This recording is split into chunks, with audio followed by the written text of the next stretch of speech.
Assalamualaikum warahmatullahi wabarakatuh. Alhamdulillahil qail fi kitabihil karim. A'udzu billahi minasy syaithanir rajim. Bismillahirrahmanirrahim. Wa ma arsalnaka illa rahmatan lil alamin. Wa qala nabiyyu sallallahu alaihi wasallam, innama bu'istu liutammima makarimal akhlaq. Shadaqan nabi, sadaqallahul azim, wa sadaqa wa balagha rasuluhul karim, wa nahnu ala dzalika minasyahidin wasyakirin. Alhamdulillahi rabbil alamin. Jamaah salat zuhur Masjid Baitul Adli Kejaksaan Agung yang insyaallah mendapatkan rahmat, berkah dan pertolongan dari Allah Jalla Jalaluhu. Yang utama dan pertama, mari kita sama-sama meningkatkan rasa syukur kita pada Allah atas karunia dan titipan nikmat yang Allah masih amanatkan, masih berikan pada kita semua. Jemaah yang dimuliakan oleh Allah Subhanahu wa taala, sekarang kita berada di bulan Oktober, tanggal 26 Oktober 2023, bertepatan dengan Rabiul Akhir. Orang nyebutnya juga Rabiul Tsani. Rabi asal kata rubu, seperempat. As-Tsani yang kedua, atau al-akhir, karena nggak ada salis, awal sama akhir. Jadi kalau setahun dibagi 4, maka jatuh bulan yang ketiga, Muharram, Safar, Rabiul Awal, dan sekarang Rabiul Tsani atau Rabiul Akhir. Pada bulan Rabiul Awal itu lahir sosok manusia yang paling mulia akhlaknya, yaitu baginda Nabi besar Muhammad sallallahu alaihi wasallam, tepatnya tanggal 12 Rabiul Awal tahun Gajah, bertepatan dengan tanggal 20 April tahun 571 Masehi. Jadi kalau dihitung dari kelahiran Rasulullah sekarang sudah terlewati 1452 tahun. Jamaah yang dimuliakan oleh Allah Subhanahu wa taala, di antara nikmat dan karunia Allah yang paling besar, yang jumlahnya miliaran, bahkan manusia nggak bisa ngitung. Wa in ta'udzu nikmatallah la tuhsuha. Seandainya kamu menghitung nikmat Allah, niscaya kamu nggak mampu. Maka nikmat dan karunia yang paling besar adalah bi'tsu Rasulillah sallallahu alaihi wasallam, diutusnya Rasulullah sallallahu alaihi wasallam. Sebagaimana dalam surat Al-Anbiya Allah sebutkan ayat 107, wa ma arsalnaka illa rahmatan lil alamin. Dan tidaklah kami utus engkau wahai Rasulullah illa rahmatan lil alamin, kecuali memberikan rahmat untuk seluruh alam. Jamaah yang dimuliakan oleh Allah Jalla Jalaluhu, ternyata ini bukan isapan jempol. Jadi kelahiran Rasulullah sudah ditunggu 600 tahun sebelum kelahirannya oleh Nabi Isa. Karena selisih dari Nabi Muhammad ke Nabi Isa itu 600 tahun. Bahkan kelompok dari kaum Bani Israel pun menunggu. Kelompok-kelompok Hawariyun juga menunggu. Apa buktinya? Terdapat dalam surat As-Saff ayat 6. Wa idh qala Isa ibn Maryam ya bani Israil inni rasulullahi ilaikum musaddiqan lima baina yadayya minat Taurat wa mubasysyiran bi rasulin ya'ti min ba'di ismuhu Ahmad. Nabi Isa 600 tahun sebelum kelahiran Rasulullah sudah menyambut kelahiran Rasulullah dengan mengatakan wa idh qala Isa ibn Maryam, dan tatkala Isa anaknya Maryam, wa idh qala Isa ibn Maryam berkatanya ya Bani Israel, wahai Bani Israel. Jadi Nabi Isa juga disuruh untuk menyempurnakan akhlak dan tauhidnya kepada Bani Israel. Ya Bani Israel, inni Rasulullah ilaikum, saya ini adalah hanya utusan Allah untuk kamu sekalian. Jadi tidak lebih dari itu. Musaddiqan lima baina yadayya minat Taurat, yang saya ini membenarkan kitab yang datang sebelumku namanya Taurat.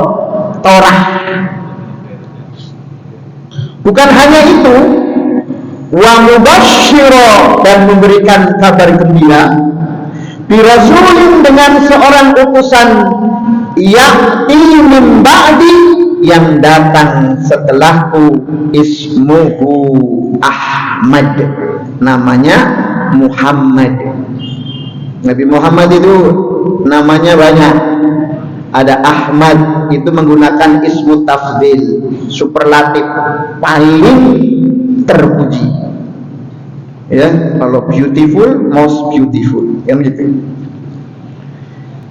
Ada namanya Muhammad dari asal kata hamida, artinya terpuji. Kalau Muhammad banyak baiknya dalam segala aspek. Kalau orang namanya Muhammad harus segala aspek baik.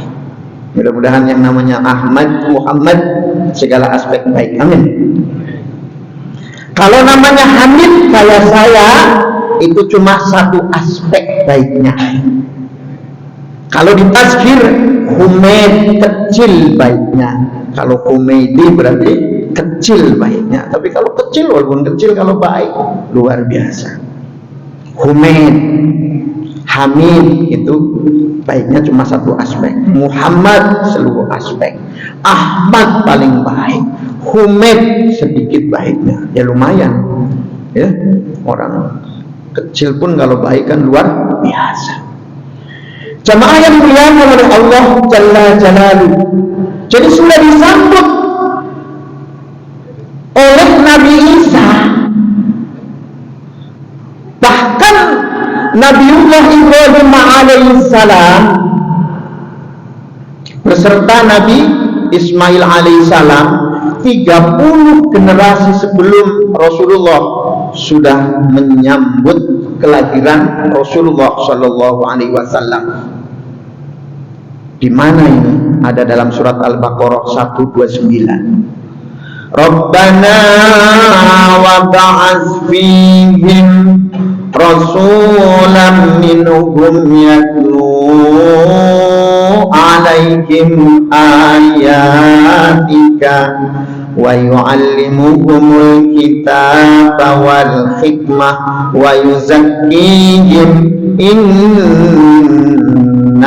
antal azizul hakim. Nabiullah Ibrahim itu meminta pada Allah, Rabbana wa ba'ats fihim, Rabbana wahai Tuhan kami, wa ba'ats, utuslah, fihim kepada mereka, rasulan minhum, seorang utusan dari kelompok mereka, yatlu alaihim ayatika, yang nanti dia akan membacakan kepada mereka ayat-ayat Engkau, wa yu'allimuhumul kitaba, dan mengajarkan kitab Al-Quran, wal hikmah, dan hikmah yang terdapat dalam Al-Quran, wa yuzakkihim, dan akan mensucikan, berusaha membenahi hati sanubari manusia dari sifat hawajis, sifat iri, hati, dengki, sombong, merasa lebih. Itu dibenahi oleh Rasulullah Shallallahu Alaihi Wasallam. Karena orang ini akan kecewa dan sakit hati tatkala memiliki dua, merasa memiliki dan merasa lebih. Saat orang merasa memiliki, pasti orang akan merasa kecewa. Harta merasa miliki, jabatan merasa miliki, padahal semua titipan limited, waktunya akan tiba, akan diambil.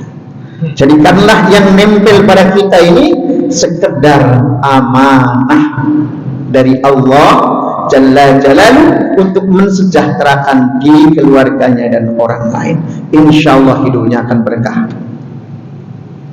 Yang kedua, orang akan kecewa dan sakit hati tatkala nggak akan bisa hilang kalau orang itu merasa lebih. Kalau orang Jawa bilangnya rumongso, merasa lebih tua, merasa lebih pinter, merasa lebih gelarnya tinggi, merasa lebih berpangkat. Saat itulah orang nggak bisa memaafkan dan memaafkan. Dan kalau itu terjadi, yang ada cuma nyesek, capek, dan kesel. Mudah-mudahan kita pelan-pelan bisa melepaskan ini. Amin.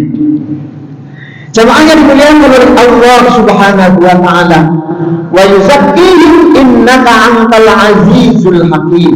Engkaulah zat yang maha perkasa dan maha bijaksana. Jadi kalau kita ibaratkan seorang dalang, cerita tentang umpamanya Joko Tingkir, dalang aja bisa bikin skenario. Kapan Joko Tingkir lahir, musuhnya siapa, ibunya siapa, anaknya siapa, nanti kehidupannya akan bagaimana. Itu Joko Tingkir pinter, ya. Dalang Joko Tingkir udah bisa skenario. Allah lebih tahu dari skenario itu. Wa ma makaru makarullah wallahu khairul makirin. Jamaah yang dimuliakan oleh Allah Subhanahu wa Ta'ala, lalu apa yang perlu kita petik dari pelajaran baginda Nabi besar Muhammad Sallallahu Alaihi Wasallam? Kalau ada ontologi kan epistemologi, baru aksiologinya apa gitu. Ya, apa yang perlu kita ambil? Diutusnya Rasulullah itu bukan untuk merubah suku, bangsa, suatu wilayah, bukan merubah etnis, bukan merubah fisik, tapi untuk merubah akhlak. Innama bu'istu liutammima makarimal akhlak. Sesungguhnya saya diutus itu untuk menyempurnakan akhlak manusia. Akhlak itu apa? Jujur. Akhlak itu apa? Adil. Nah, itu simbol kejaksaan, itu bagus sekali. Ya, itu ngambil dari akhlak Rasulullah. Akhlak itu apa? Amanah. Akhlak itu apa? Kasih sayang, the humanity. Kalau itu kita sanggup bunikan dalam kehidupan berbangsa, bernegara, maka kita akan mencapai negara yang baldatun thayyibatun warabun ghafur. Jadi Islam telah mengajarkan multikultural, bineka tunggal ika, dan kebinekaan.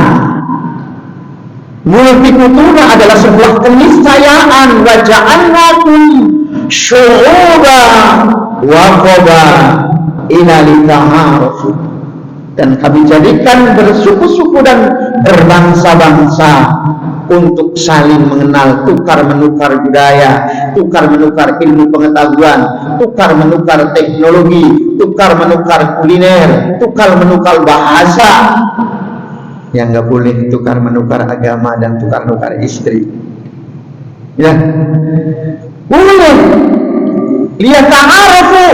Tidak cukup dengan mengatakan what is your name, where are you from, in maina anta. masmukum, tidak cukup. Tapi lebih dalam dari itu adalah kajian, kemudian discovery, inquiry, dan segalanya sampai menjadikan sikap dan watak kita. Jadi kebinekaan itu keniscayaan. Kita tidak boleh menghina suku lain. Oh Jawa, Jawi, oh Sunda, Sundis, atau suku atau bangsa lain, tidak. Karena itu kehendak dan iradat Allah. Dan saya lahir dengan suku Jawa, bangsa Indonesia bukan pilihan saya kan. Bapak juga demikian kan, betul nggak? Ada yang lahir dengan suku Minang, bangsanya Indonesia, ibunya namanya Fatimah, ya bapaknya namanya Ahmad, kan bukan pilihan. Tapi itu adalah kehendak Allah. Kalau boleh milih, kita ingin lahir di Arab Saudi, masih bayi bisa bahasa Arab, dan anaknya Raja Fahd, sehingga 7 keturunan nggak habis. Kan betul Pak? Tapi kan kita nggak bisa. Makanya itu given. Etnis, ras itu tidak boleh kita pedulikan, diolah-alik. Yang perlu dirubah adalah kita mensinergikan bagaimana agar kita bersuku, berbangsa untuk saling tukar-menukar dengan dasar keadilan, dengan dasar kejujuran, dengan dasar kasih sayang, humanity, dengan dasar apa? Amanah. Itulah akhlak. Maka saya mendefinisikan akhlak beda dengan yang lain. Apa itu akhlak menurut saya? Akhlak adalah satu nilai-nilai universal yang suku manapun, bangsa manapun, agama manapun akan menerima itu dan butuh itu. Jujur, orang Islam butuh kejujuran. Selain Islam butuh kejujuran. Suku Sunda butuh kejujuran. Selain Sunda pun butuh kejujuran. Adil. Orang Islam butuh keadilan, orang non-Islam butuh keadilan, orang Jawa butuh keadilan, suku manapun dan bangsa manapun butuh keadilan. Kasih sayang di humanity, kemanusiaan, dari sifat Ar-Rahman Ar-Rahim, itu dibutuhkan oleh setiap manusia, tidak peduli oleh siapapun, bangsanya manapun. Maka kan Indonesia, kalau kita ngambil konstitusi yang tertinggi Undang-Undang Dasar 45, kemerdekaan itu adalah hak segala bangsa. Dan oleh sebab itu maka penjajahan harus dihapuskan. Itu pesan dan amanat konstitusi kita, yang kita kudu, kalau dalam bahasa Betawi, merealisasikan itu lewat konstitusi yang ada dalam pasal-pasal itu, dalam batang itu, dan dalam aturan peralihan, dalam aturan tambahan yang kemudian dijabarkan lagi dalam undang-undang, dalam peraturan pemerintah, dalam kepres dan lain sebagainya. Arahnya ke situ. Jadi kita sepakat, konstitusi kita Undang-Undang Dasar 45 landasan ideal Pancasila. Karena kita jangan mendebatkan tentang instrumen, yang penting adalah isinya. Isi dari Undang-Undang Dasar 45, isi dari Pancasila adalah pesan dari Al-Quran.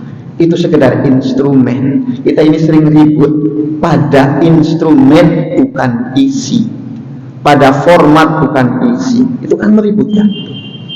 Mudah-mudahan apa yang disampaikan ini, kalau terlalu panjang nggak bijaksana, tapi mari kita sama-sama membuktikan akhlak Rasulullah Shallallahu Alaihi Wasallam, karena Rasulullah Shallallahu Alaihi Wasallam diutus untuk menyempurnakan akhlak, yaitu adil, jujur, kemudian amanah, kemudian ada yang ditambahkan fatonah, dan saya yakin seluruh dari kejaksaan ini orang fatonah semua, punya visi misi, punya analisa yang tajam, kemudian humanity, kemanusiaan. Dan itu adalah dibutuhkan oleh setiap manusia yang mendiami bumi ini. Maka Islam mengajarkan kesetaraan, equality. Jamaah yang dimuliakan oleh Allah Subhanahu wa taala, mudah-mudahan bermanfaat. Mari kita sama-sama berdoa pada Allah Jalla Jalaluhu agar kita diberikan terang hati, apa yang diperoleh mampu mengimplementasikan, mengaktualisasikan di dalam kehidupan berbangsa bernegara yang kita cintai ini. Karena banyak ilmu bagus, tapi tanpa amal seperti pohon gak ada buahnya. Ya kan? Al ilmu bila amal, as sajarati bila sajar. Allahumma sholli ala sayyidina Muhammadin fil awwalin wal akhirin wa sallim radhiyallahu tabaraka an kulli sahabati Rasulillah ajmain. Alhamdulillahi rabbil alamin.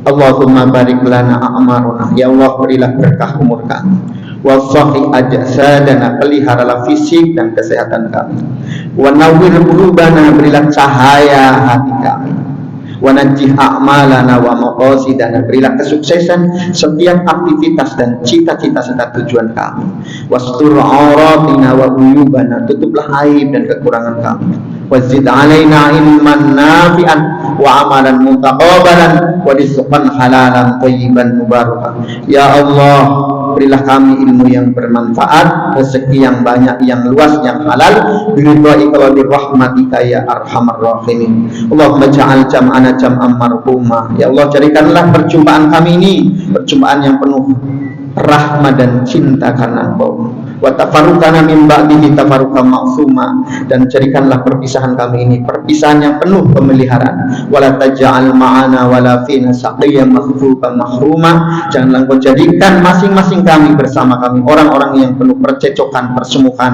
permusuhan yang Kau haramkan. Rabbana atina fid dunya hasanah wa fil akhirati hasanah wa qina adzabannar. Walhamdulillahi rabbil alamin. Assalamualaikum warahmatullahi wabarakatuh.